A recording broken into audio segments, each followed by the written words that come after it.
మాజీ సీఎం జగన్లో మార్పు వచ్చిందా? జగన్ కోటరీకి దూరంగా ఉండాలని నిర్ణయించుకున్నారా?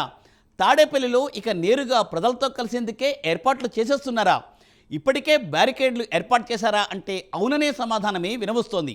గతంలో వైఎస్ నిర్వహించిన ప్రజా దర్బార్ మాదిరిగా జనం నుండి నేరుగా వినతులు స్వీకరించాలని జగన్ నిర్ణయం తీసేసుకున్నారట. ఓటమి తర్వాత అధినేతలో వచ్చిన ఈ మార్పుకు కార్యకర్తలు హర్షం వ్యక్తం చేస్తున్నారు. కార్యకర్తలు ప్రజలతో మమేకం కావడానికి ఆ పార్టీ అధినేత జగన్ ప్రాధాన్యత ఇస్తున్నారట. బూత్ స్థాయి నుండి పార్టీని మరింత బలోపేతం చేయడానికి ప్రయత్నిస్తున్నారు. దీంతో వైసీపీ కొత్త దిశగా పునర్నిర్మాణం జరుపుకోబోతోందా? Let us watch the story.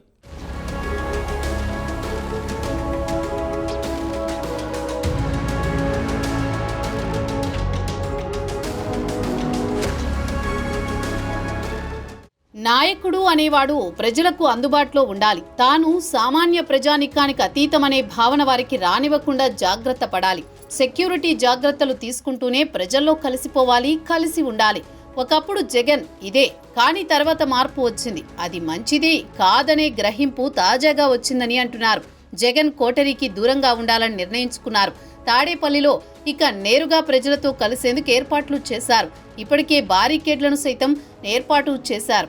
గతంలో వైఎస్ నిర్వహించిన ప్రజా దర్బార్ మాదిరిగా జనం నుంచి నేరుగా వినతులు స్వీకరించాలని నిర్ణయం తీసుకున్నారు. దాంతో నేరుగా ప్రజల సమస్యలను తెలుసుకోనున్నారు. ఈ క్రమంలో ఫ్యాన్ పార్టీ శ్రేణుల్లో జోష్ నింపేందుకు జగన్ ప్రయత్నిస్తున్నారు.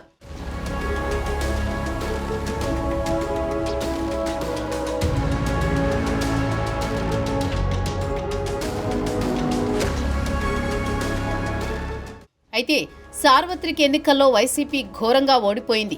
ఈ దెబ్బకు ఫ్యాన్ పార్టీ ముక్కలు ముక్కలుగా అయింది. దీంతో పార్టీ చీఫ్ జగన్ కొన్నాళ్ల నుంచి ఇంటి నుంచి బయటకు రావడానికి కూడా ఇష్టపడట్లేదని జోరుగా ప్రచారం జరుగుతోంది. తాడేపల్లి టు బెంగళూరు మధ్య తిరుగుతున్నారు, కానీ ప్రజల్లో పెద్దగా రావట్లేదంటున్నారు. దాంతోపాటు ముఖ్య నేతలు ఒక్కొక్కరుగా పార్టీని విడుతున్నారు. పార్టీలో నెంబర్ 2గా చలామణి అయిన విజయసాయిరెడ్డి లాంటి వారు వైసీపీకి గుడ్ బై చెప్పారు. దీంతో పార్టీలో ఏం జరుగుతుందోననే గందరగోళం నెలకొంది. ఇక జగన్మోహన్ రెడ్డి ఈ పరిస్థితికి రావడానికి కారణం ఆయన చుట్టూ ఉన్న కోటరీని అంటూ ఇటీవల వైసీపీ పార్టీ నుంచి బయటకొచ్చిన సీనియర్ నేత విజయసాయిరెడ్డి వెల్లడించారు. జగన్మోహన్ రెడ్డి చుట్టూ ఒక కోటరీ ఉందని, ఆ కోటరీ కారణంగా ఆయన పరిస్థితి ఇలా ఉందని తెలిపారు. ఎప్పుడైతే కోటరీ నుంచి బయటకొస్తారో అప్పుడే గొప్ప నాయకుడవుతారని తెలిపారు.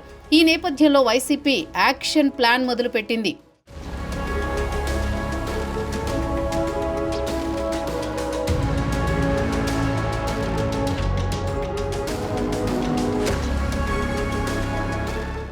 గత 5 ఏళ్లు జగన్ రెడ్డి కేవలం తాడేపల్లి ప్యాలెస్కి మాత్రమే పరిమితమయ్యారు. దీంతో రాష్ట్ర వ్యాప్తంగా ఆయన పట్ల ఎంత వ్యతిరేకత ఏర్పడిందో కూడా తెలుసుకోలేని పరిస్థితిలో ఉండిపోయారు. అయితే ప్రస్తుతం ఓటమి పాలు కావడంతో తిరిగి తన పార్టీని రాష్ట్ర వ్యాప్తంగా బలోపేతం చేసుకోవడానికి ఈయన వ్యూహాలు రచిస్తున్నారు. తిరిగి బూత్ స్థాయి నుంచి పార్టీని పూర్తి స్థాయిలో బలోపేతం చేసుకోవాలని ప్రయత్నిస్తున్నారు. ఇందులో భాగంగానే ప్రజా దర్బార్ నిర్వహించాలనే నిర్ణయం తీసుకున్నారు.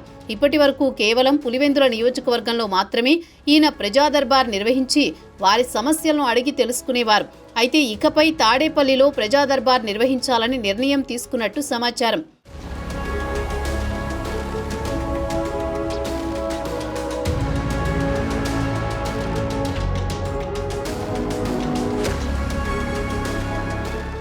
అయితే ప్రజా దర్బార్ నిర్వహించడానికి కావలసిన ఏర్పాట్లు అన్నింటినీ కూడా నిర్వహిస్తున్నారు.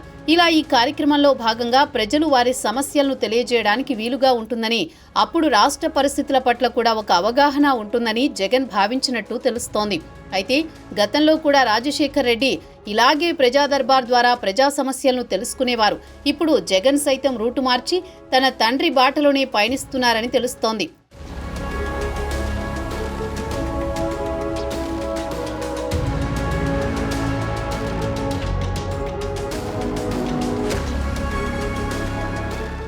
ఇందులో భాగంగా నెలలో వీలైనన్ని రోజులు ప్రజలకు అందుబాటులో ఉంటూ వారి సమస్యలకు సంబంధించిన అర్జీలు స్వీకరిస్తూ వాటి పరిష్కారానికి ప్రయత్నిస్తూ వారితో కలిసి నడవాలని, ఆ విధంగా ముందుకు వెళ్లాలని జగన్ భావిస్తున్నారని అంటున్నారు.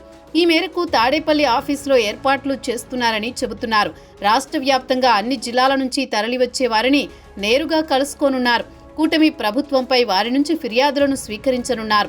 ఎలాంటి అపాయింట్మెంట్లు లేకుండా కోటరీ జోక్యం అవసరం లేకుండా ముఖాముఖి సమావేశం కానున్నారు.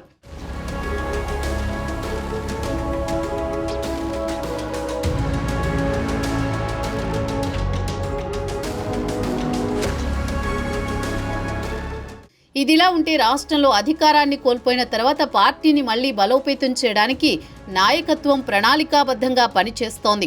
కార్యకర్తలు ప్రజలతో మమేకం కావడానికి ఆ పార్టీ అధినేత వైఎస్ జగన్ ప్రాధాన్యత ఇస్తున్నారు. బూత్ స్థాయి నుంచి పార్టీని బలోపేతం చేయడానికి ఇప్పటికే గ్రీన్ సిగ్నల్ ఇచ్చారని తెలుస్తోంది. క్షేత్రస్థాయిలో పార్టీ కోసం పనిచేస్తున్న నాయకులు, కార్యకర్తలతో బూత్ కమిటీలను భర్తీ చేయనున్నారు. కూటమి ప్రభుత్వ వైఫల్యాలను జనంలోకి తీసుకువెళ్లే సామర్థ్యం ఉన్న వారికి కీలక పదవులు ఇవ్వనున్నారని తెలుస్తోంది. ఇందుకోసం పక్కా ప్రణాళికలు రూపొందిస్తున్నట్టు టాక్ వినిపిస్తోంది. కూటమి ప్రభుత్వం తీసుకుంటున్న నిర్ణయాలపై నిరసనలు తెలపడానికి సైతం వైసీపీ సిద్ధమవుతోంది. దీంతో వైసీపీ కొత్త దిశగా పునర్నిర్మాణం జరుపుకుంటోంది.